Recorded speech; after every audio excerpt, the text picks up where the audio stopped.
Hello বন্ধুরা, welcome back to my channel. This is Asha blogs. তোমরা সবাই কেমন আছো? আশা করছি সবাই খুব ভালো আছো, আমিও ভালো আছি।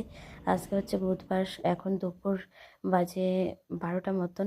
তো এখন শিব ঠাকুরকে জল ঢালতে চলে এসেছি। এই যে আমার জগ ভর্তি জল নিয়ে চলে এসেছি। আজকে হচ্ছে 108টা মন্দিরে ঢালবো। ফার্স্টে হচ্ছে বুড়ো বাবার মন্দিরে ঢুকে পড়েছি। এই যে বুড়ো বাবার মন্দিরে জল ঢেলে এখন এখানে একটু বসেছি, কারণ আমার শরীরটা ভালোই লাগছিল না। আমি আর পাখি এখানে বসেছিলাম। আর এখন চলে আসলাম 108টা মন্দিরে।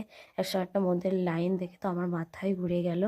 এই যে এখানে ফার্স্টে হচ্ছে এই দিককার মন্দিরগুলোতে জল ঢেলে তারপর ভিতরে মন্দিরে জল ঢালতে হবে। চলো, এই যে এখন পাখিকে বললাম চল আমরা এখন জল ঢালা শুরু করে দিই। এখন আমরা জল ঢেলে নিয়েছি। এখন আমরা দ্বিতীয় গেটে ঢুকে আসলাম। দ্বিতীয় গেটে এসে এই যে এখন এখানে প্রিয়াঙ্কা জল দিচ্ছিল, আমাদের দেওয়া হয়ে গেছে। আমরা কয়েকটা ঠাকুরকে জল দিয়ে তারপরে আমরা আর দিইনি।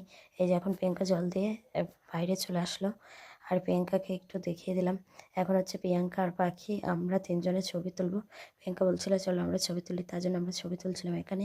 আর দেখো গাইস, পাখিকে আর প্রিয়াঙ্কাকে আজকে কিন্তু খুব সুন্দর লাগছিল। আর তোমাদের আমার ব্লগটা কেমন লাগলো কমেন্ট করে অবশ্যই জানিও। এই যে এটা হচ্ছে কালনা ফেরিঘাট। তো আমরা কালনা ফেরিঘাট থেকে নৃসিংহপুরে যাচ্ছি। তো নৃসিংহপুরের ঘাটে চলো আজকের ব্লগটা এখানে এন্ড করি। Tata, bye bye. দেখা হবে আরেকটি নতুন ব্লগে। তোমাদের আমার ভিডিও কেমন লাগে কমেন্ট করে অবশ্যই জানাবে।